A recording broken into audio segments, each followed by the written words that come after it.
West Kid Virginia, was a happy. I was like, locally owned and operated "You're all right." business proudly Yeah, it's serving just for Rome and the game surrounding Friday night. counties. Just EW too much Excavating yelling. I has was like, all the equipment to meet Yeah, your I got dirt my work butt chewed needs, because of including you. I don't dozers, know. skid steers, I swerved at you excavators, that day in and the a dump truck and he spit my We head off because I specialize get in there. driveway and road construction, She told her auto I've never repair dared and do anything like that to installation, you. property clearing, utility line installation and repair, and much, much more. Call us at 304-532-2968 or My find us parents on lie like Facebook that. at EW Excavating Like, LLC. Don't delay. when Call we us were- today when I to was in schedule school, your next project. EW Excavating LLC that is kid a down, proud what was his sponsor name? of Rome County Raiders football. Go Raiders! we were in the gravel. 360. Right there at the end of Charles Ford. Aren't you gonna turn here? Yep. Just stop sign pencil. Feels like yes. I was in the back. Hey, good evening, ladies and gentlemen. Welcome to Wednesday night, the 928 edition of the Raider Review. We've got a full studio tonight. Very exciting as we're going to get to talking to all things Raider sports, Rome County sports.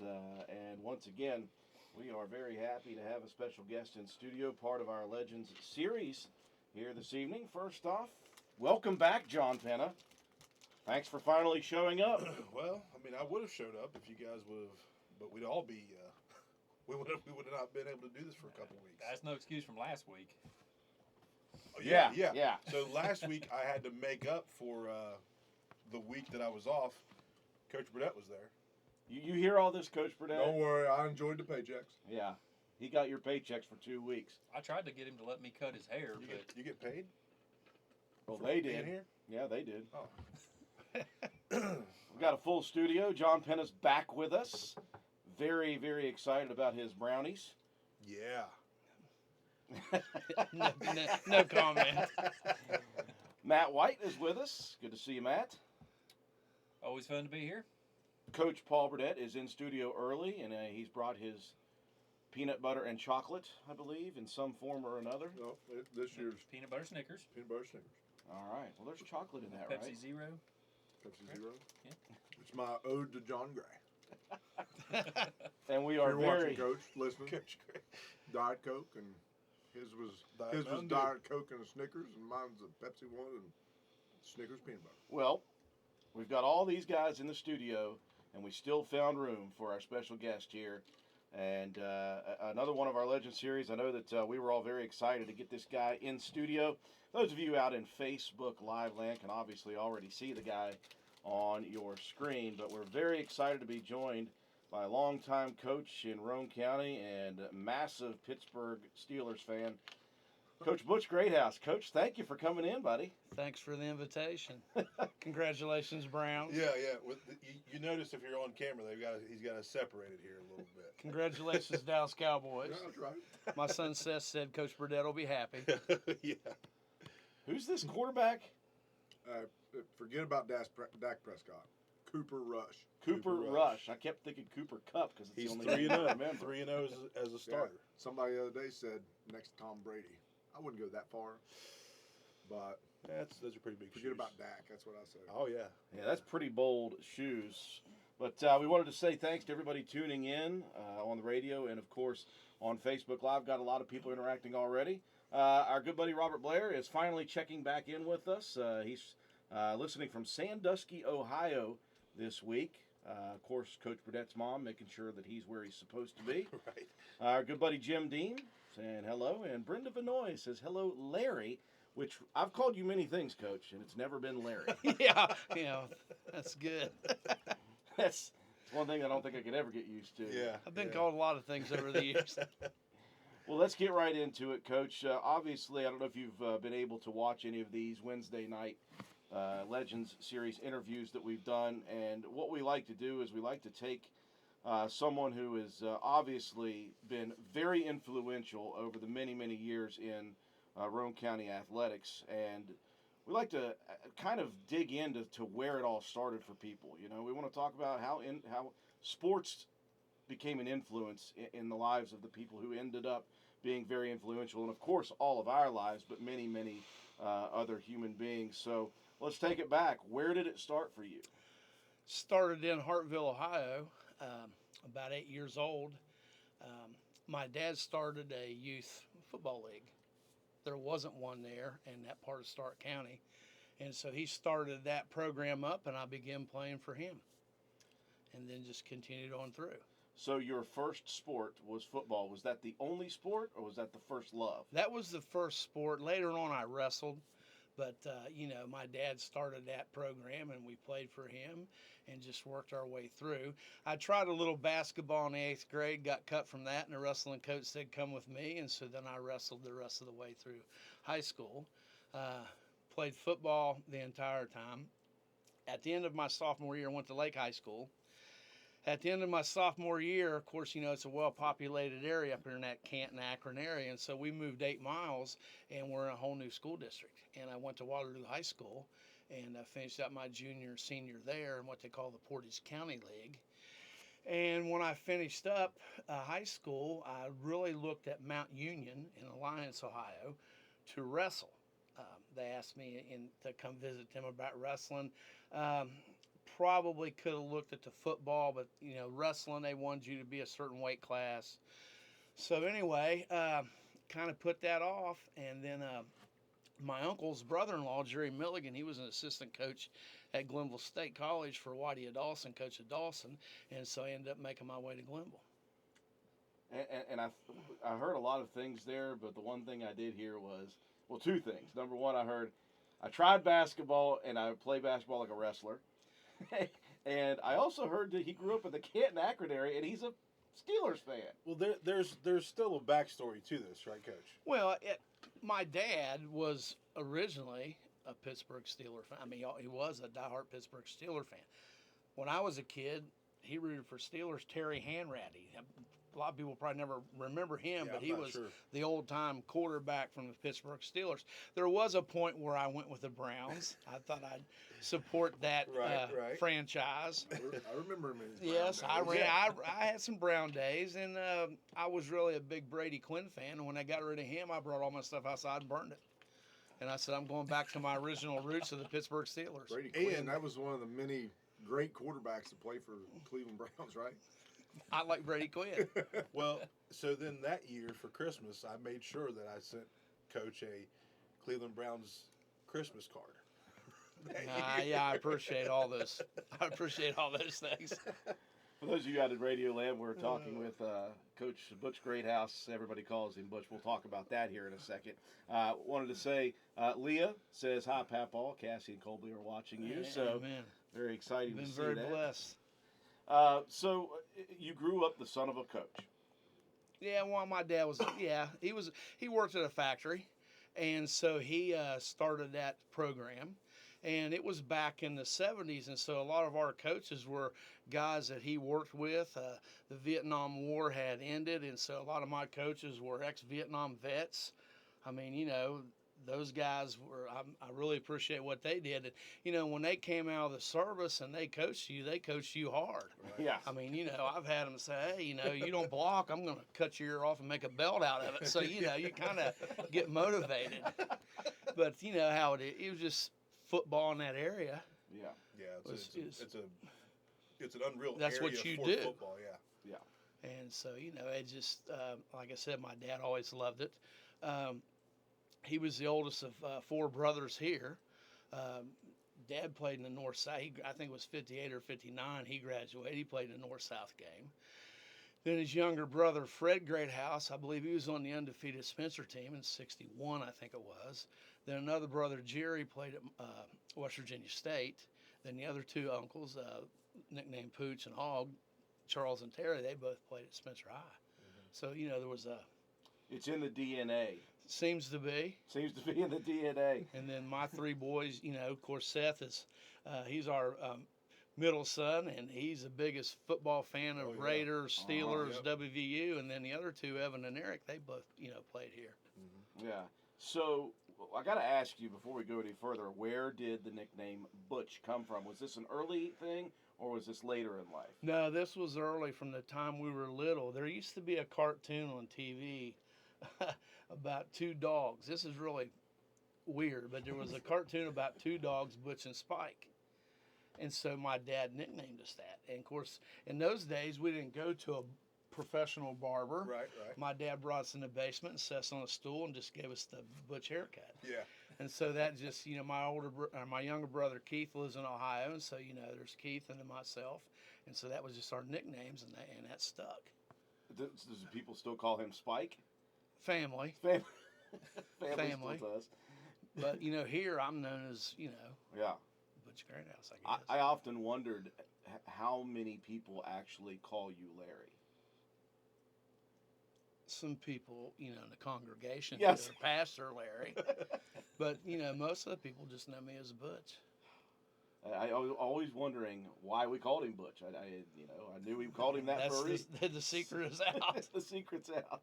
Hey, we learned last week that Sue Knotts was a cheerleader at one point. Okay, yeah. And she said that might come as an absolute shock to people, and I was like, you know what? That was pretty shocking. Absolutely, yeah. Well, this would come as a shock, but I did pole vault in high school. That's a shock. Burdette's about to fall over here. Listen, the I'm only trying to reason figure out how that happened. the only reason I did that is because there was no running involved, and I knew I would never get high enough to hurt myself. Listen, I myself tried pole vaulting, And so did I. but I watched Jesse Wolf snap a pole, and I told Coach Burnside, I said, "I'll long jump, I'll do whatever else. I am not going to be trying to I just didn't fling want- myself over this. Well, thing." you do know that the goal ultimately of pole vaulting is to put your rear end above your head. Right. I mean, I'm pretty decent at that, but yeah. Some would say that mine are interchangeable from Absolutely, time to time. yeah. But yeah, once I watch Jesse snap a pole, I'm good, Coach. I'll do whatever else you want me to do. So your first love is football. You Right. obviously excelled at football. You excelled at wrestling enough to where you're looking at a college level. Was college always something that was in store for you, or did that come in high school, or did you always think that you were going to do that? Yeah, because it was an avenue for me to coach. I liked my coaches that I had in high school. I saw what they did. They were a big influence on me. And so, I thought, hey, this is what I'd like to do. And I pursued that. And then actually, I think it was either my junior or going into my senior year at Glenville, I actually tested for the state police. I had a great uncle that was a retired state trooper, and so I thought, hey, this is something that I might like to do.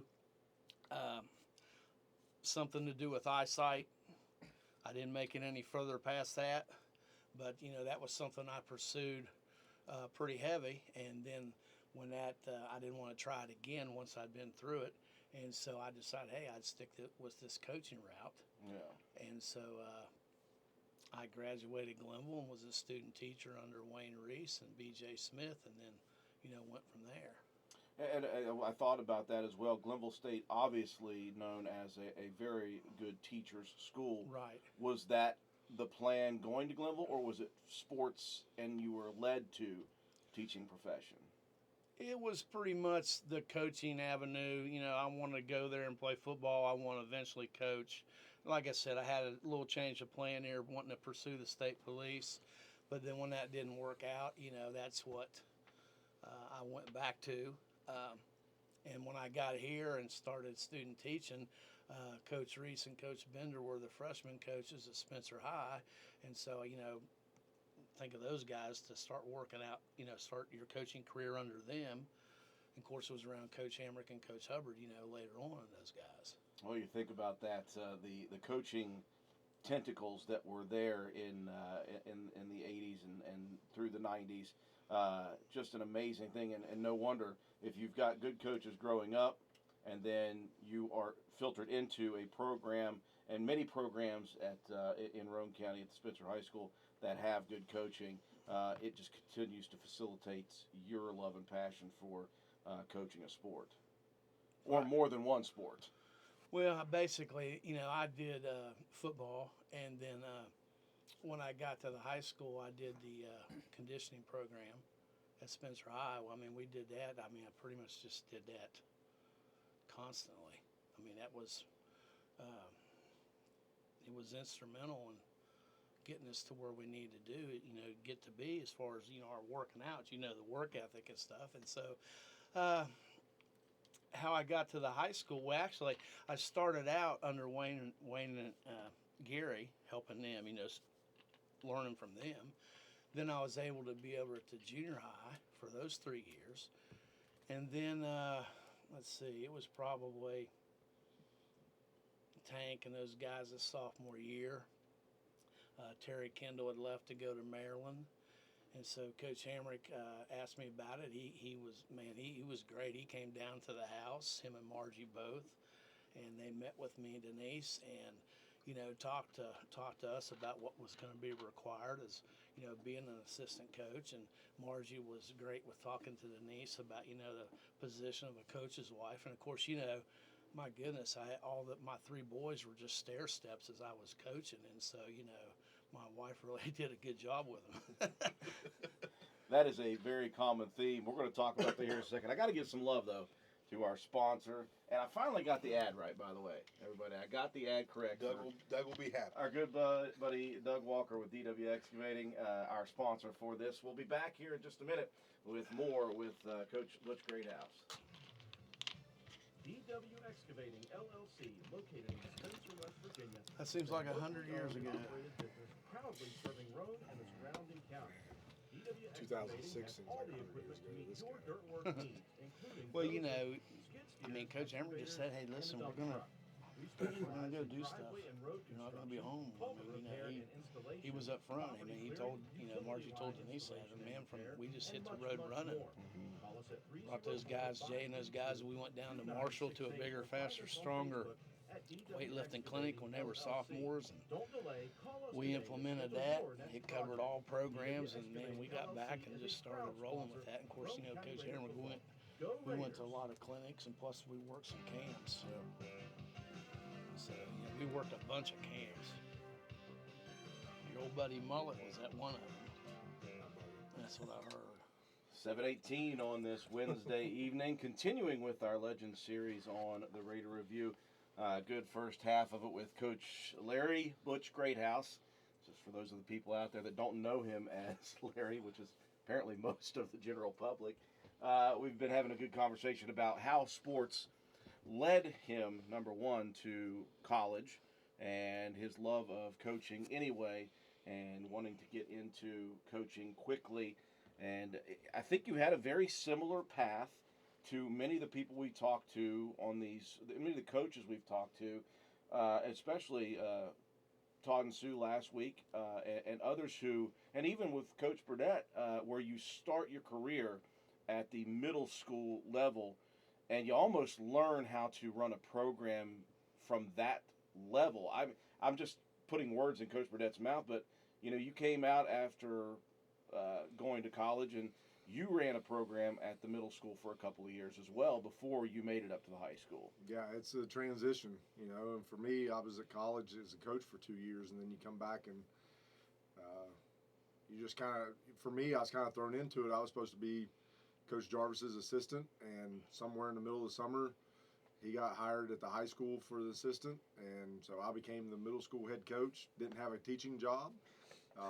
Was working construction at the time, and then the next thing I know, I had a teaching job and was coaching football. So, but yeah, you got to learn from the bottom and go up, and everything's kind of thrown on you, and it's just a learning process. But definitely a good base, yes, to propel you once you get to the next level. Well, Coach, we heard that you were able to get up to the high school level about the year that the group that won it all in 1991 were sophomores. Right. And you were talking just real quickly there in between the breaks about the weightlifting program that you guys helped to initiate, and the difference that made in that group of guys and guys right after that as well. Well, we went to Marshall, and the Bigger, Faster, Stronger. I don't even know if that's still out there today, but it was a It is. weightlifting program, Yeah. Bigger, Faster, Stronger, which was national at that time. And so they put on a clinic, and we went down there and we implemented their program. We brought it back to Spencer High School. Their program was not only for football, but you can incorporate all the other sports. And so one of my duties as an assistant was to have the weight and conditioning program. And so we got those guys back here at the end of their sophomore year. We went to that clinic and came back. And then that summer we started it. They had a nationally publicized magazine in which those guys there was an interview done with Coach Hamrick and those players about how that program had helped them in their success after they'd won the state championship. Yeah, that's not an under or overlooked aspect of sports these days, but at that time even you're looking at probably still in the infancy stages of just tapping into that type of stuff. Yeah, this involved plyometrics, stretching, the box jumping, the conditioning, all those type of things. It was a kind of a state of the art thing at that time. A lot of colleges were doing it, high schools on down, and so Coach Hamrick supported that. To find that and bring that back to Spencer, it was a very, like It was trendsetting thing. revolutionary. Yeah, because most of the schools just had a universal gym. You go in, everybody rotate through it. So this was really, groundbreaking here. Right. And I think the dividends paid off for it through the years. And that was the base for everything moving forward. I mean, I remember when I came to the high school, after I came back and was at the middle school, you were still doing lifting conditioning at the high school, and it was still built off of that program, and everything that we did later after I started lifting conditioning continued to build off of the bigger, faster, stronger. Yeah, and of course everything evolved. Sure. Right. Just like everything else, it all evolved, but that was really the basis of it.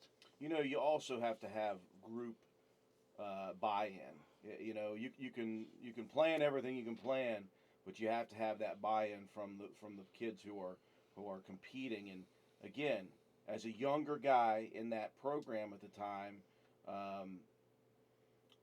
oftentimes you see kids who they respect their coaches no matter what. But I see a lot of time kids of that age, they really gravitate towards the younger coaches, the guys who just got out of college. Did you see sort of that kind of thing as the lifting and conditioning guy with them? I mean, there was you're with them so much.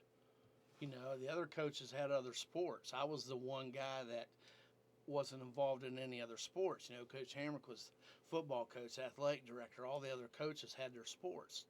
And so, I was with those guys. I mean, I was with them a lot more than I was my own sons growing up. Right. If you want to do it right, that's going to be the time factor of it. And so, those guys, I treat them like my sons. This is another one that I just, would treat like one of my own. Because, my dad told me, you treat your first team just as well as you do your scout team, and you'll be okay.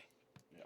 And I always stuck to that because, I just treat them like they were my own boys. I'd get after them. Mm-hmm. Maybe sometimes too hard, but I heard him last week talking about mellowing out a little bit, but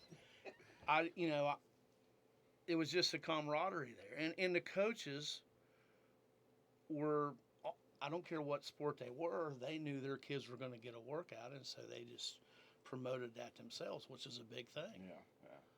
You talked about, before we went to the break, Coach Hamrick meeting with you, with Margie, and your wife as well, and being very honest and blunt with you, the time that's going to be spent, number one, with the program, and number two, away from the family. Was that ever a thought in your head that maybe I don't want to do this, or was it very supportive, obviously, I would assume, from the wife and from all the others as well that came around that program? Well, Coach Hamrick came down. I mean, he was up front. This is what I'm going to require. Do you feel you can meet those expectations? Which, I felt I could. And, of course, my wife was a stay-at-home mother. And, like I say, she pretty much raised our boys, But it just, and he was right. There was a lot of time. But if you're going to do that job well, then you're going to, you want to learn. You're going to go to some clinics. I mean, we went to clinics. We went to Albion College and worked a quarterback and receiver camp. We went to Virginia Tech and worked that camp. We went to Concord and worked that camp. So, there was constantly things that we were doing, either working at a camp or going to a clinic. I mean, it's time consuming, but you know, a coach's family understands that. You're tapping into something that I'm doing now. Like I stepped away from coaching, so it's been an adjustment for me being home, and how my wife runs the ship. Like I come in, and she told me this the other day.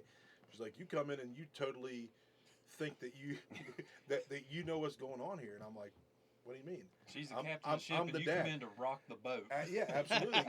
So I understand completely what you're talking about, because it's been difficult to not be in that situation and be at home and like step on her toes when she has this routine set up, and then I come in and I'm like, wait a minute, we're gonna do this, and then the kids are like, what are you talking about? Who are you, guy? You know what I mean? Well, you know, my stepping away from it was a calling that the Lord gave me to preach. Right. And so, you know, I stepped away from it. Then I had an opportunity to be the head coach, and I felt that was an opportunity to help these kids. And but you know, my stepping away was because the Lord had called me to preach, and I couldn't get away from that. I mean, I was miserable because I really wanted to coach, but yet, you know, I married a preacher's daughter, and you know, I just, one thing led to another. I mean, I really feel that God directed me. And when we won the state championship, you know, how many coaches coach their whole career and are not able to be in it? And I was fortunate enough to be in it twice. Yeah. Right. And when we won it, you know, not a whole lot of people know this, but, you know, when we won it, we were celebrating outside, you know, and I was kind of back watching everybody. And it's more like in the Lord through His Holy Spirit said, listen, I've given you this, now you're going to give me something. Uh-huh. And then Yep. I knew that that's where I had to go. And so, man, for so many years, I dabbled back and forth. I was preaching, but then I'd help. And then when the opportunity came up to be the head coach, you know, it was one of those deals where I would never know unless I had done it. Right. You know, and Yeah. that's a very important thing when we talk about when you took over as head coach of Roane County High School. You went through the highest of the highs with the state runner-up and then the state championship Spencer High School team, and you were an integral part of getting them to that level.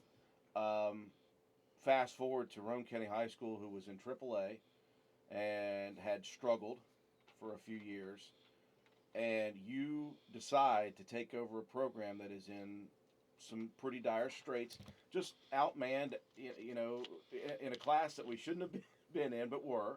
It had some tough years, yet still you decide to return to that, and that's got to be just a time when you realize that, okay, it's time that I can do this. I can dedicate my time to it again, and I have to really love the sport to come into a situation that's as tough as it was going to be. You know, it was a hard decision. But I felt that I had something that I could offer these guys in what they were facing. Because through those years, it was really a David versus Goliath. But, you know, these guys would always, I'm just saying, these guys would always put their rock in the sling and they'd let it fly. We never knocked down any giants, but they knew they'd been hit. And so, you know, but it was I think it was part of God's plan too. Because after the second year, I thought, you know, maybe this is not what I need to be doing. Okay, I'm just getting personal here, you know, between me and the Lord. And I didn't want to have these guys punished for something I wasn't doing, if that makes sense, for the Lord, you know. And so after the last game of the second year I was coaching, I was sitting in there by myself, and Calvin Lucas came in. And Calvin Lucas is a father-in-law of Henry Lanham, which was a coach at Sissonville that I played football with, which I came before Spencer High School. I mean, I came really close to being an assistant at Sissonville High School with him. But anyway, Calvin came in and he said, "You're not supposed to be doing this now, are you?" And I said, "Calvin, I think you're right." And so I prayed about it. I thought, you know, I need to go back to that night of that championship game and say, "Lord, I'm going to do what you want me to do." You know, and I still stuck my nose in a little bit, helping, volunteering. I just couldn't get away from that. But then finally, I just came to the realization, hey, when my boys started coming through, I got to let these guys, Yeah. take You know, that's the thing. You know, when I talk to players of yours, and we talk about the David versus Goliath, a perfect match for where we were at that time, and I think at that time it wasn't so much about winning and losing. Of course, everybody wants to win and give their absolute best, but you were trying to help, number one, steady a ship. Number two, help motivate a bunch of young men who were against the odds and fighting against pretty insurmountable odds where we were at the time. I've got to think that there's something involved in that you were called to do that at that time. They needed a positive influence during tough times. Well, I appreciate you saying that. Yeah, I always told these guys, there's certain things you can't control as a player. You can't control the weather. You can't control an official's call. You cannot control the athletic ability of your opponent. But what you can control is how hard and how much effort you put in when you step on that field. Yeah. Because at the end of the day, at the end of that game, you need to be able to go and look in that mirror and say, hey, I gave it everything I got. We have to ask ourselves a question sometimes. Who are we with when we're alone? What kind of person are we with when we're alone? Yeah. I'll tell you this real quick. So junior year, Coach Hamrick was still the head coach. Paul was there my junior year, his senior year. And I can pinpoint it to this time. You stopped me in the hallway. Be like during the middle of the season, you said, and I'm not just saying this because he's here, but you're like, I love how you and Paul both play. I love how you guys play football. And so I had no clue that Coach Hamrick was thinking about retiring, going to retire, whatever. So that always stuck with me. I'd see you in the hallway and you'd talk to me about how things were going and stuff. Well, then at the banquet, Coach Hamrick steps away, and I'm like, that's the only person I've ever known as the head coach, is Coach Hamrick. And then when you came in and took over, I was so relieved because senior guys that I was close to, they all graduated, and there were a few junior guys that played in that group, but I was so confident and so in such a better place because I knew that before that you had already told me, like, I love what you do. It automatically put a fire under me. I put on in the Bigger, Faster, Stronger program about 20 pounds from my junior to my senior year because of what you helped us do throughout the spring and summer. Well, when I was the head coach during those 2 years, obviously, I had great guys as assistants. Coach Harmon and Coach Williams bring a ton of experience. Right. A ton of experience. They helped me a bunch. You had Robbie Taylor, whose dad grew up as a coach's son.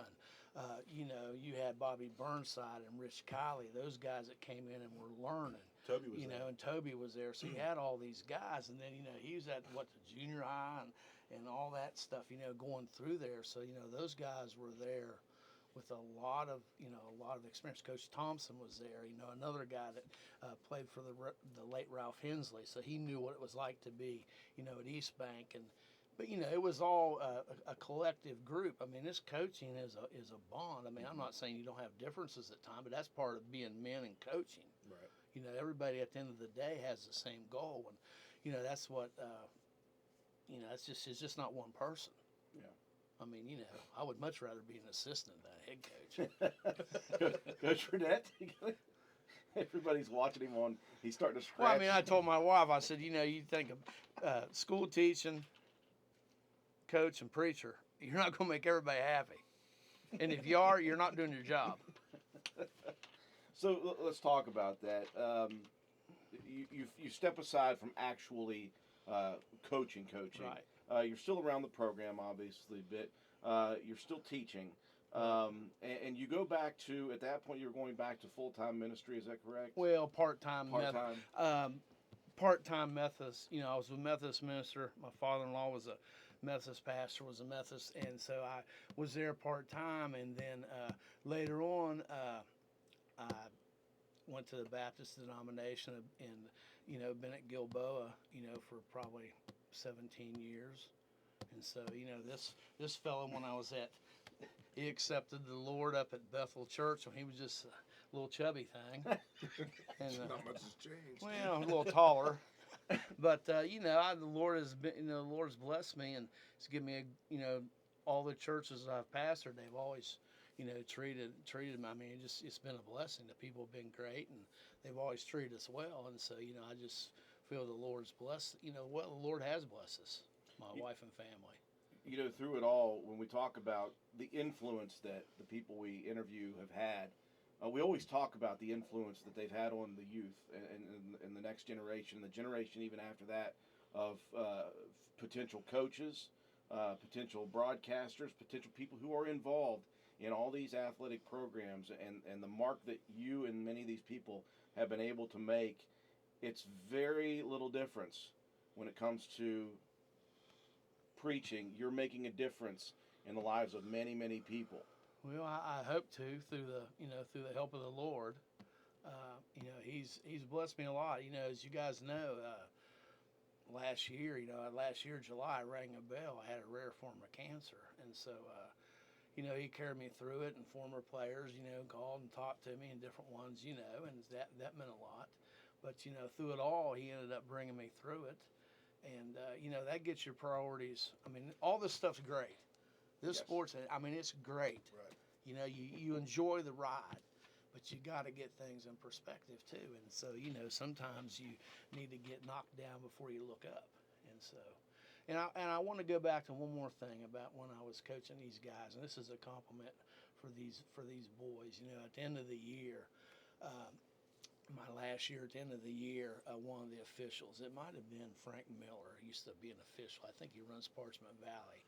But he came up and he said, "Coach, I have never done a game where your guys have not given 100% effort, and we're sportsmen on the field."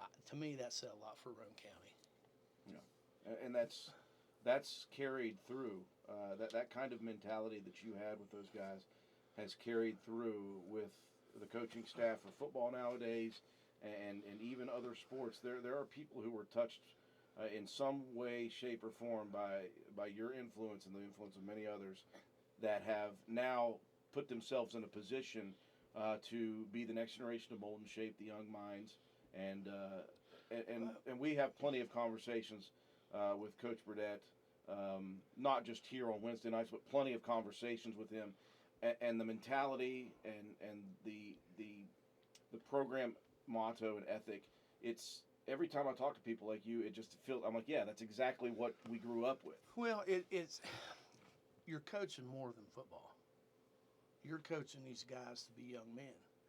When you have the tragedy that you did in Clay with Alex, that's where you're doing your best coaching. You should be doing your best coaching because you're trying to prepare these guys that things like that happen.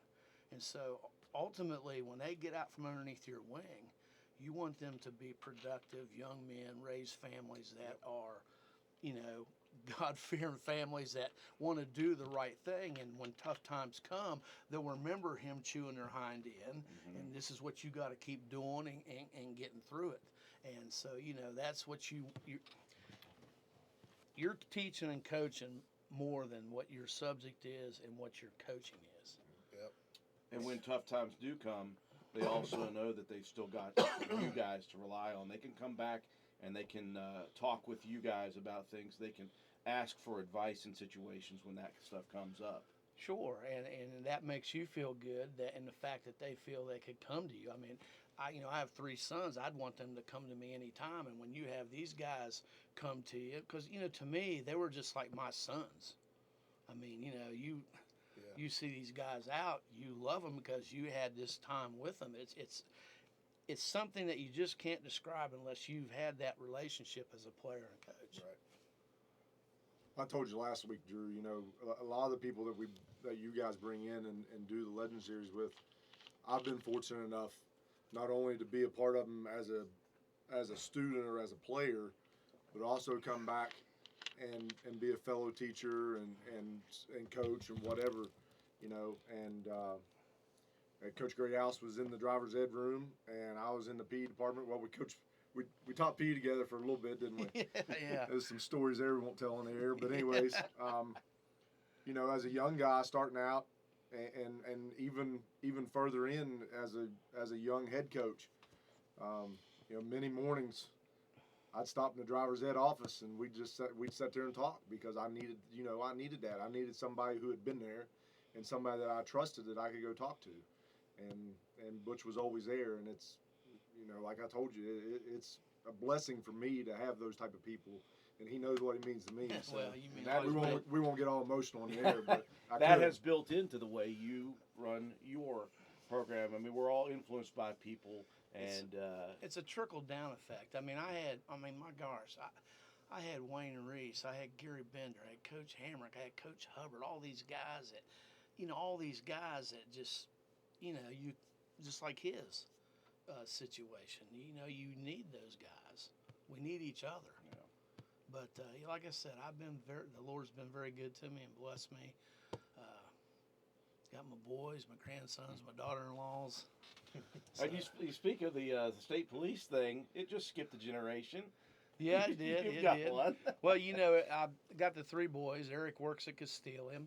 His wife, Mandy Terrell, he married Mandy Terrell. She's a history teacher at PHS.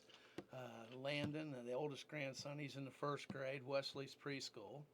And then Evan's a state trooper. And have Cass, it's 18 months. And then Colby is a week old yesterday. I had to think of He's fresh. He's very fresh. He's right there, buddy. So anyway, I've been a blessed man. Before I ask you one final question, Toby Ford wanted me to chime in. Oh my here. He goodness, said- we can't. That's got to be off the air. Okay, first he says, "Great coach, great guy. Couldn't have asked for any better. Love you, coach." You too, Tobe. And then he said, "Coach Greathouse, he motivated me once at Sissonville." Let me. Is that an on-air conversation? Well, yeah. Let me just get this in. Right now, you're the hunted. Okay. Rome County's the hunted. Yes. Right, yeah. At that time, we were the hunted. And so, right before halftime, we're at Sissonville. Right before halftime, we drop back to pass a couple times. Jake gets her in the back a couple times off Toby's side. Now, I don't know if it's Toby or whatever, just on Toby's side. And so Coach Hamrick started lighting into me. I thought I hired a line coach. There was a few other adjectives, and he just kind of I got as bad butt chewing on the sidelines as Toby got at halftime. So anyway, Coach Hamrick, he's cranking me up. So into half, I make a beeline for the locker room. Now, let me say this. I was right in Toby's face. I can't tell you what else happened from there. I can simply tell you this. After that escapade was finished, I did go out and take a knee and pray because I thought I could be in some real trouble here with the Lord the way I treat his kid. But you know what? He would just sit there. You remember, there's so many kids that remember, but Toby would always just sit there and chew his mouthpiece. He would just chew his mouth. The only people that witnessed that whole thing was John Gray and Gary Bender. I guess Coach Hubbard told Coach Hamrick it's under control, just wait a few minutes. Then I came out and took a knee and they came in. But Toby would sit there and he would chew his mouthpiece. And good old Andy Kinder, him and his helmet, I don't care how hard you chewed on him, he would do nothing but grin. And that would just get you even more. But Toby, he would have to bring that up. Yeah. I think they put a mirror over the locker that he was sitting by. It got dented a little bit. Well, Coach, we talk with these people. We always ask, is there one singular greatest memory or big memory as a player, a coach, or whatever it is that kind of sticks out in your mind as someone who has been involved in sports for many, many years? Well, obviously, winning the state championship. I mean, that's the pinnacle of what you want to work hard and achieve. That really stands out to me. But anytime I hear about former players that are successful, that'll come to me. Of course I'm preaching, so when like this one got saved, and when some others have come and say, "Hey, Lord, Coach, I accepted the Lord," and that thrills me that they've stepped forward to do that. I want them to be successful. And the time you've coached, there are just so many different blessings that you get from it. Yeah, there's some lows, but that's going to be anything. The blessings are That's just life. that's exactly That's teaching points. that's life and coaching points. It's just that camaraderie. That you can see these guys and they come up and you come up to them. I mean, you just love each other because of what you've been through. Coach Butch, Greathouse, thank you. Well, thank you guys for having me, and you guys do a super job. All of you really do a good job. I've had a lot of people tell me, they knew us coming up here, and they wanted me to tell you just how much they appreciate you listening. I know Seth does. Man, Seth listens every Friday night. He turns that on. Oh man. And so, he said, Coach Burdett's happy, and then he'll go to bed. Well, I hope that happens. That's what he said. It's been 9 more times this year. And he does this too, no matter how bad the Steelers get beat. So I'm still a Steelers fan. So he's right. He hangs right. He's in right there with it. Well, I just got to finish with this. I got the 3 boys and Seth. Seth is my main man too because he's right there with us. And I'm telling you, he loves Raiders, Oh yeah. Steelers, WVU. Yep. So, thanks for having me. Through. Yes, Coach Butch, Greathouse, great time with you here on the Legends Series. Take a break here, and we'll be back with Coach Burdett's a little bit more. We're going to talk about last week's win. We're going to update this week's Ripley game in just a bit. I'll stay and poke you. Yeah. Grab a titty. Yes, thanks for having me. Toby says, So good to have you. so, Excavating has all the equipment hold on, let me get to this. I tell you what, Janet Rutger says, remember one time I dehydrated some habanero peppers? I told him to take a sniff in the jar. He put his nose in the jar, and it took him 5 minutes to get his breath I back. can't remember that, but I'm sure it happened. I tell you what, that daggone poor old Toby. I mean, Coach Henry just chewed my onion, and I was so mad.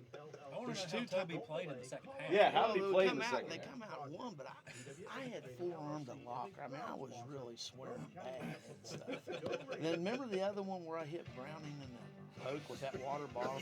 I still got the mark right there on my shin. Yeah. Look right there. Listen, then I there was kicked the, that scale. And I said, I went to throw that. The water bottle. conversations continue here in the breaks. I'll tell you what a great interview with Coach Butch Greathouse.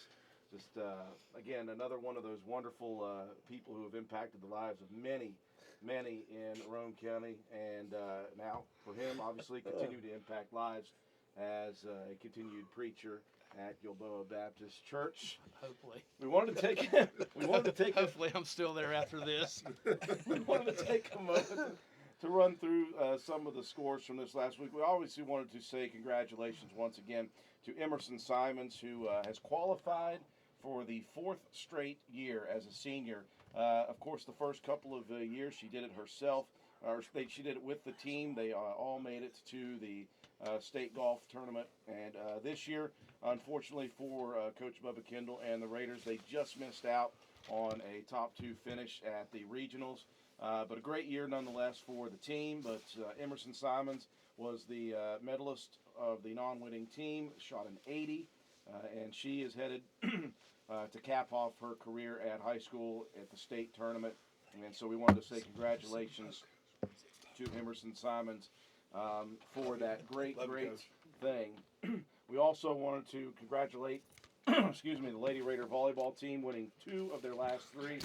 They are now 11, 9, and 4. They've got a couple of weeks left in the season to get things rolling for LKC action, and then, of course, sectional tournament play. Obviously, Coach Allie Peary and her girls are trying, and they have the talent to make a run in the LKCs and even in the sectionals. Obviously, the preseason goals were to make it to the state tournament, so they got a couple of matches under their belt. They had a tough battle with Clay County. They won in 5 sets, 25-22, 29-27. They lost sets 3 and 4, 23-25, 25-27. Came back and won big in set number 5, 15-10. They were able to defeat Webster County. We were there just a couple of nights ago, and that was a 3 straight set win, 25-17, 25-16, 25-17 for the Lady Raiders. They took one on the chin last night at the Castle, losing in 4 sets to a very good Point Pleasant program. And Roane County was down 2-0 to begin, came back with a big third set win, and it was a battle in the fourth set, went all the way to 29-27. Excuse me, before Roane County fell in that one. They are up next tomorrow night. Will be at the Castle tomorrow evening for their next event. Wanted to say congratulations to Noah Bragg, finishing 10th in the Calhoun County Invitational with a time of 23 minutes, 3.09 seconds. 10th overall, first for Roane County scoring-wise. Also in the Invitational, Nick Taylor, 23-13-84 to finish 12th. 13th was Isaac Snodgrass with 23 minutes, 15 and 12 100ths of a second. 17th was Christian Walker, 29 minutes, 37.15 seconds. Luke Watson finishing 25th, a time of 31:48. Drake Smith finishing 26th, 31:50. And for the girls, both Ava Craddock and Marissa Roberts competing. Ava Craddock finishing 9th overall with a time of 25 minutes, 27.88 seconds. And Marissa Roberts finishing 17th with a time of 29.08 seconds in that event. And that was really all of the main stuff that we had for that one. Obviously, the JV team traveling to Work County Monday night. They had a very good game, a very good battle with Work County, eventually losing in that one 20-14. And we'll talk about what they have up next as well. A lot of things going on but let's really quickly just recap that Butch Greathouse interview. Man, oh man, I knew we were all excited to get him in here. Oh yeah, like I said, he that little story I told, he made a huge impact on me and gave me some confidence to really try to work hard. Like I said, when Paul's senior group left, there was a lot of very talented players that left with him, and it was a little nerve-wracking then becoming one of the leaders of the team then, and Coach Greathouse was just absolutely awesome. I will tell you this story real quick. He came in, said no gloves, no wristbands, no this, no that, no elbow pads. We're gonna go old school. White socks, black cleats, and I look over and Lee Cummings has a pair of white cleats, and Coach happens to spot him and says that's not going to work. So for the whole entire season, we would get markers and color in Lee's cleats. They'd be purple by 2 or 3 days later, but he just wanted to set that, and as the season went on, he let up a little bit, here and there, but. It was good. It was a good transition year because you had Coach Hamrick that you were so used to, but then to have Coach Greathouse come in. But him really kind of talking to me before I even knew he was going to be the head coach, before he even knew he was going to be the head coach, it just gave me confidence, and that was a big deal. The right coach at the right time. Yeah. Correct, Coach Burdett. Yeah, it really was. And for me, I was disappointed as a sophomore because that was the year that I was supposed to be able to have Coach Hamrick and Coach Hubbard and Coach Hardman and Coach Greathouse, and and Coach Greathouse, I believe at my sophomore year was the year that he stepped away, and so I was disappointed. I never got to actually have him on the sideline with me as a coach, but obviously I knew him through church and through high school football that I'd watched growing up, and coming back and being a young coach, he was such a mentor for me, to be able to work with him, in the gym for the first maybe a year that I was a teacher. He was in the gym with me, and so I learned a lot that year, not only about coaching, but as a teacher. He was his daily routine as a teacher and the organization that he had really showed me the way, I guess you could say. And then for me, more than anything, just to have that ear, when I needed it as a young coach, as a young teacher, as a young father, as a young husband, there's a lot of times there that I needed someone to talk to, and of course always got my dad, but that's somebody different and somebody that I trusted. Right. And I used him a lot. I mean, we had a lot of conversations in the driver's ed office, and he was always there for me, and I appreciated that. And our relationship is still strong here today, so it's really good. I think there's certain people who are just meant to do certain things because, you know, as a preacher, you're going to have to listen. You're going to have to listen a lot. You're going to have to listen to very, very difficult things. And you've got to be able to respond well many, many, many, many times in situations that are very difficult, no matter what you're going through. Right. And I'm sure that, you know, this battle that he's been facing has obviously been very trying. And through all that, he still is a preacher and still has to do that. And some people just have that. Some people are meant to be that way. Whether it is a coach or whether it is, you know, in the preaching or education, whatever it is, there are certain people who are just so good at it, and that guy is one of the best of it. So very excited to have Coach Butch Greathouse in studio for that interview. We hope to continue this. I know people obviously enjoy this series, and as long as we can get these people to come in, guys, and open up to us about, you know, no matter how long ago the past was, we hope they can open up to us. So let's talk, Coach Burdett, about football right now. Obviously, last week was interesting. I don't know that I've been in a situation like that. You guys had obviously a great first half. So great, in fact, that I guess the two coaching staffs got together with the officials, and it was like, okay, we need to. It was actually offered to us to start with. Yeah. They wanted to shorten the quarters, and this came halfway through the second quarter.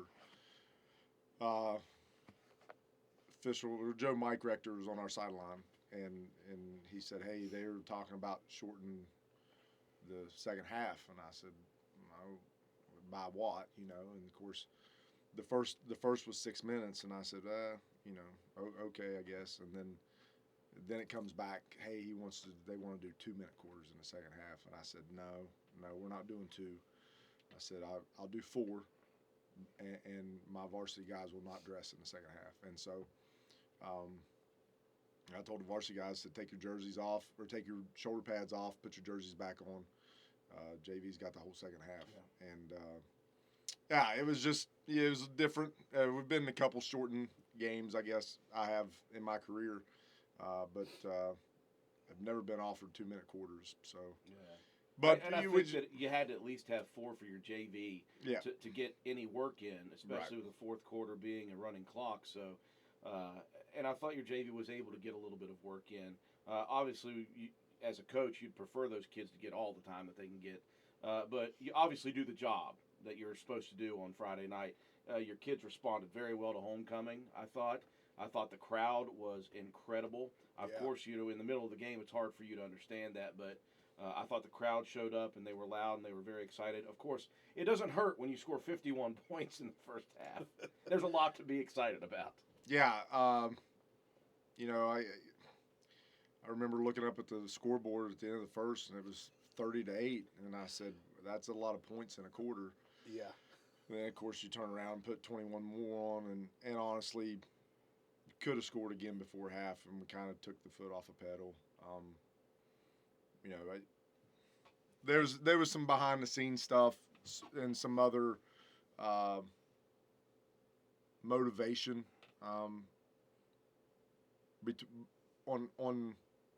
in our locker room for Friday night, and so the guys, you know, ended up really taking that personal and taking care of business and doing the things just the way they were drawn to be done, you know.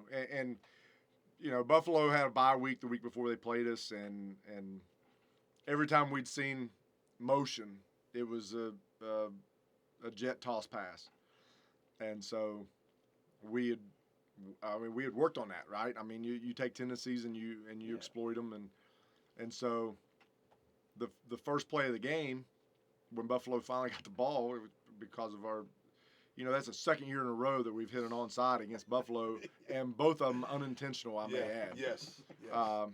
But they finally get the ball back. It's 14-0, and they run a jet sweep, and they run it to their split end. And so I'm losing my brain. I said, that guy's on the line of scrimmage. You can't go in motion. Well, they had lined the guys on the far side up.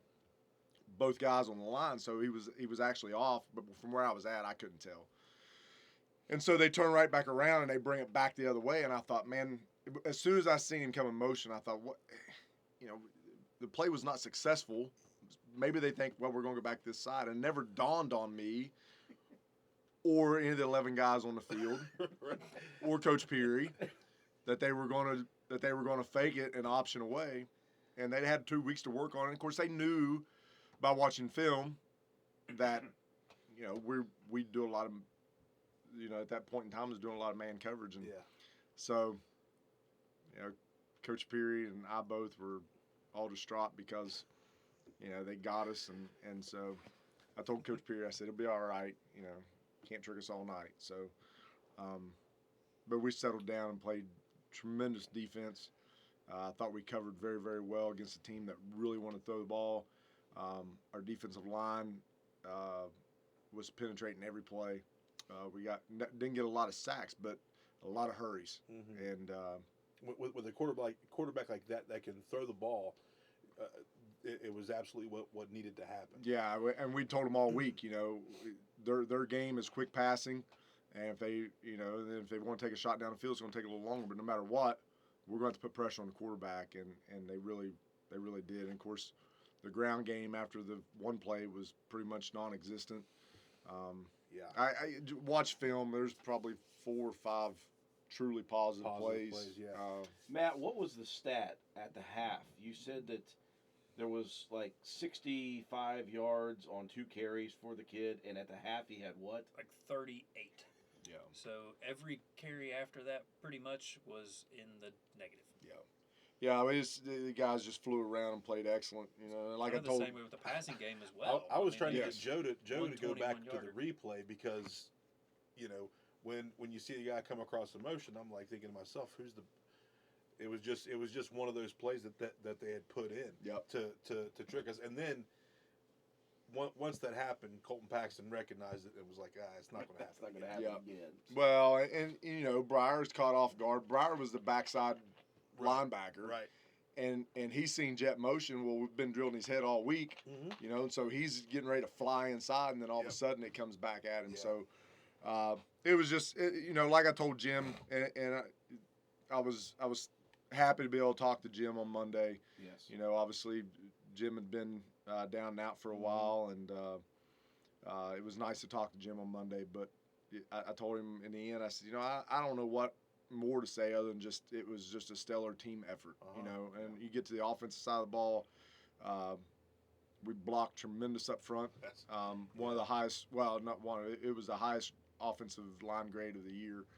I think it's the way you scored some of those touchdowns. Normally it's grind a possession out, 7, 8, 9, 10. Yeah. 3 times, one play and done. Touchdown. I mean, that's a big attribute to your offensive line. Yeah, and that's why I gave the O-line the player of the game. The backs are always going to get the love, and you and I both know we as running backs, you like that kind of stuff. But man, to see those guys pulling out front and then just letting Beggs or Delk just cut off of them, and they were just downfield all night. It was textbook blocking. Yeah, but then if you go back and watch the film, you're going to see if it was Shea running or Breyer running or Delk running or Brandon running, backs are out. Everybody else, all the receivers are downfield blocking as well. The Delk's first long touchdown, I can't even remember what it was run off of now, but there was Shea and Brandon and somebody else, or all 3 in front of him as he's going down the field. And of course, in our wing T sets, Lane's the split in, and Lane just blocks his hind end off downfield over and over and over. So yeah, just big blocks everywhere, and I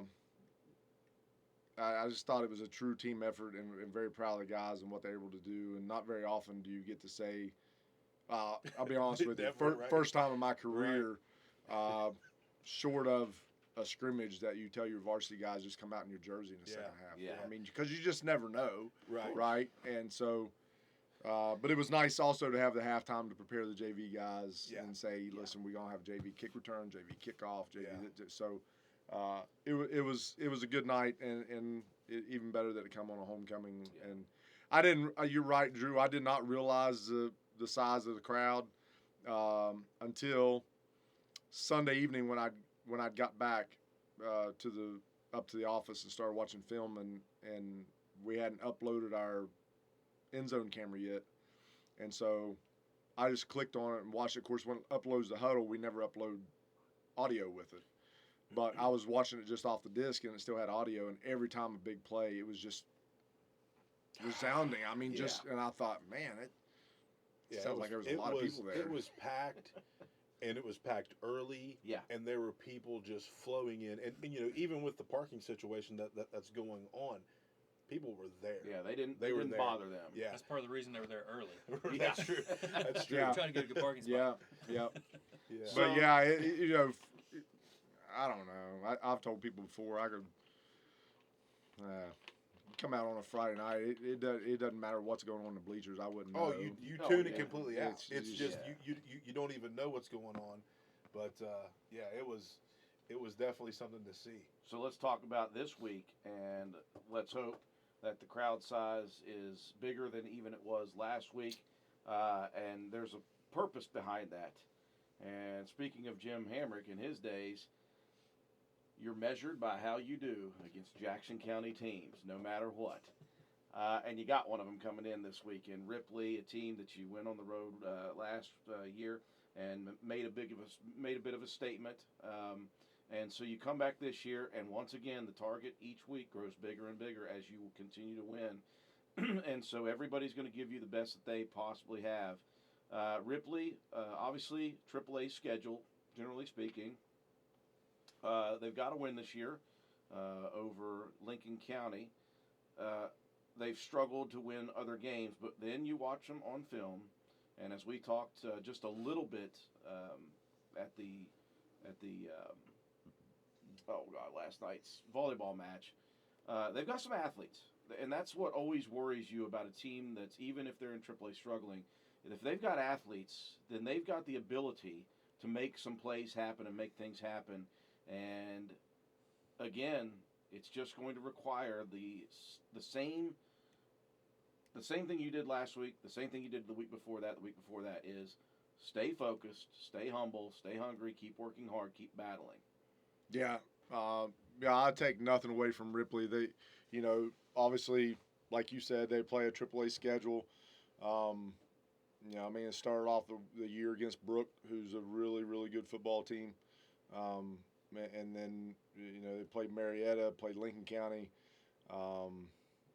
played Oak Hill, and Buchanan Upshur, and so all those are AAA schools.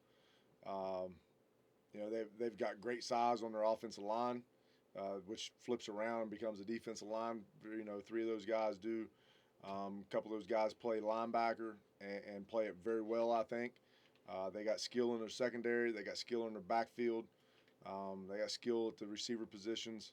So they're not a team that we take lightly by any means, and never will, obviously. I told the guys today, I said, Coach Stump's there, and he's like the staff historian. If you've ever talked to Coach Stump, he knows every stat and score and anything you want to know about most teams, not just high school, college, professional, whatever. But so Coach Stump's there, and I said, Coach Stump, tell him how many times Roane County's beat Ripley in the last however many years, and he said, I believe it's 3 in the last 60.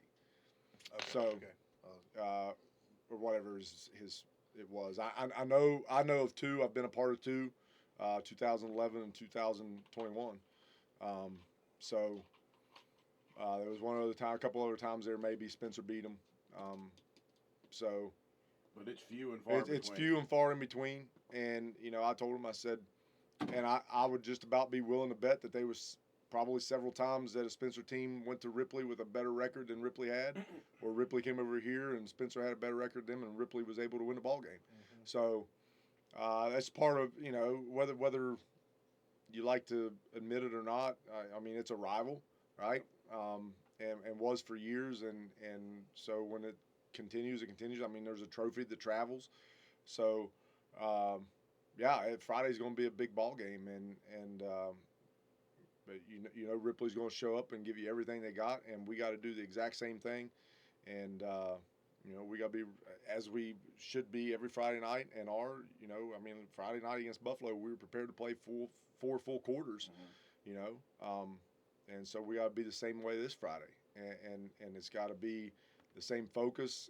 And I continue to harp it daily. You got to stay hungry, you got to stay humble. Because the target gets bigger and bigger every week, and like we said, it'll either make you stronger or it'll weigh you down, and it's what you decide to do with it, and it's got to be done weekly. It just every game gets bigger and bigger. When you get this one Friday night, you get a week without a game, and obviously you'll still practice, but game time play and practice is a little bit different in terms of punishment, physicality, all those things roll into it. And again, knock on wood, so far this year you guys have been healthy, and you hope to get out of this Friday night game again as healthy as you can be in week 6, and then you guys have a little bit of time to just kind of decompress before that last road trip. Have you talked anything about that or not? Not a lot, because our focus is Friday. I think maybe I mentioned it on Monday to them. That next week will be, and the only thing I mentioned was just I mentioned something about we were talking about 4 quarters on Friday night, and I said, there's no reason to hold back Friday night, because give us everything you got for 4 quarters, and then you get to relax on Monday because there won't be any practice because next week's a bye week. Right. So you get an extra day of rest after giving it everything you got on Friday night, and so that's really the only thing we've really hit on when it comes to bye week. So there's no reason, not that you guys have not given 100% full effort, but there's extra incentive for not having to not give 100%. You want to give 100% every game, but it's already Ripley. It's already a rival.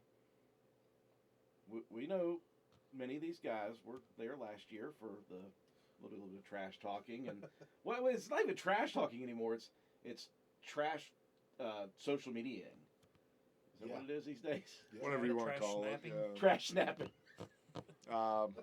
It's what the kids do these days. It's what they do these days, and so obviously there's plenty of motivation for you guys to play a good game on Friday night. Yeah, and the only motivation we really need, guys, is what I ended practice with today. I said it, and the biggest goal, want to know. Yep. It's just something that we started living by last year, and it carried over this year, and it started before the St. Mary's game last year, and we lived by it all year, and we've lived by it all this year, and the kids have bought into it. It's the number one goal that's put on the board every year. It stays there, and then they get to add a goal, and they added their goal, and want to know is a big part of that goal. Yeah. So, well, Coach, again, Friday night at home. Boy, it's so nice. The weather, obviously, last week we actually had some serious football weather. Got a little chilly on Friday night. That was fun. And this Friday night, have you looked at the forecast for Friday night? won't be much different. I mean, obviously today, after practice, I told the guys, told the coaches, I said, it's late September and it feels like late October. Mm-hmm. I made myself wear shorts today. Not that there's any reason to do that other than my own head. But yeah, You're weather, talking Drew's language there. Yeah, now you're speaking my well, I language. know it's so Friday night is going to be. I think the high Friday is maybe 70, maybe, and then by kickoff, obviously this time of year the stadium is completely shaded. The sun's gone, so that chill's going to be in the air again, and it's football weather, and it's what you're looking for. 0 precipitation until probably Saturday morning, and that's when old Ian heads to the mountains. So, and geez, prayers for anybody that's down there around that right now. Yeah. Coach or Mr. Wharf used to be assistant principal at the high school, and he's a pastor in Florida. And so he sends me every morning. I get a podcast from him, and I got it this morning. I thought, man, where's he at? You know, because I don't know the exact location. So I texted him immediately, and I said, hey, man, you guys okay? You know, where you at? And he said, yeah. He said, I think it's going to hit about an hour above us, but we're still going to be right in it. So, yeah, prayers for everybody down there that's involved. It's terrible, and it's going to lose some of its luster, most of its luster, by the time it gets here. But just hate that. A lot of Spencer folk down there, living down There's there. a lot as of well, people so. out there that have family Yes. or just know people that are down there. So So we send our thoughts and prayers, obviously, to them. So it's Friday night, just a couple of nights away from another Roane County football game. Golly, every time I think about it, we're into week 6, and it's just Isn't it crazy? Pump the brakes, please. It's already slow week down. 6. It's crazy. We said at the beginning of the week how. Of course, Coach Peary. Every day I hear him say something to Coach May about 2 weeks from now we get to start the season or something. He keeps reverting back to the scrimmage days. So trying to keep the season young, but man, it is absolutely crazy. It rolls quickly. The older you get, the Oh, I mean, as a kid, those guys feel like it's. I'm sure they feel like it's been forever long. And it's like, my goodness. Yeah. Although it seems like 7 months ago when we scrimmaged Warren, it really seems like a couple of weeks ago when we were scrimmaging Warren. Yeah. Here we are on the heels of week 6. Well, folks, it's been a good one. John Penn, I wanted to give you the word for Little Raider wrestling signups. Is that correct? So we're going to do Little Raider wrestling signups on the 3rd and the 6th at the Andy Kinder practice facility field there below the high school football field. And then the following week, they'll be signing up on the 11th and the 13th at Alpha Wrestling on Steel Hollow. Some things to bring: $50 sign-up fee that goes for your league insurance and league fees. Birth certificate, if you have not wrestled before. Insurance information, sports physical. And if you have any questions, you can contact me or Eva quick. Usually, the best way to get a hold of me is shoot me a message on Facebook or text me. Absolutely. Another Wednesday night has come and gone. We appreciate everybody for tuning in on the radio station and, of course, on our Facebook Live feed. It is time now to take a look at the schedule of events coming up here this week for Roane County sports. Thursday, Spencer at South Harrison for middle school football at 6:30 p.m. Volleyball, Braxton at Roane County tomorrow evening at 7. Again, we'll have that on our YouTube channel. Friday night football, Roane County hosting Ripley at 7:30 p.m. We'll be on the air with pregame coverage at 7:05 p.m. Cross country, Roane at the Ritchie County Invitational, 11:15 a.m. for the start for that one. SSAC State Golf Tournament. We wish Emerson Simon the best of luck as she enters her senior season at the state tournament. That is Monday, October 3rd and Tuesday, October 4th. Football is Ripley and Roane JV still happening next Monday? As far as I know. As far as we know, 6 p.m. for that one. Volleyball, Gary and Spencer at GW for a try at 6 p.m. Braxton at Spencer Middle School in volleyball action on that Monday at 6 p.m. as well. On Tuesday, Ravenswood at Walton for middle school volleyball action. That's a 6 p.m. start. Clay at Gary for a 6 p.m. start as well. Soccer, George Washington coming to Spencer for a 6 p.m. kick for that one. Roane County will travel to Midland Trail at 6:30 p.m. in high school soccer action. Volleyball action, Roane County will make the long trip to South Harrison for a 7 p.m. duel. Wednesday, soccer, Spencer at Ravenswood at 6 p.m. And in volleyball, Roane County will travel to Lewis County at 7 p.m. Another evening has come and gone. We want to thank, obviously, Coach Butch Greathouse for joining us for the Legends Series. A great interview. And if you want to go watch that, we'll upload it to our YouTube channel in high definition a little later. For the rest of us, John Penna, Matt White, Coach Paul Burdett, I'm Andrew Miller. Have a wonderful Wednesday night, everyone.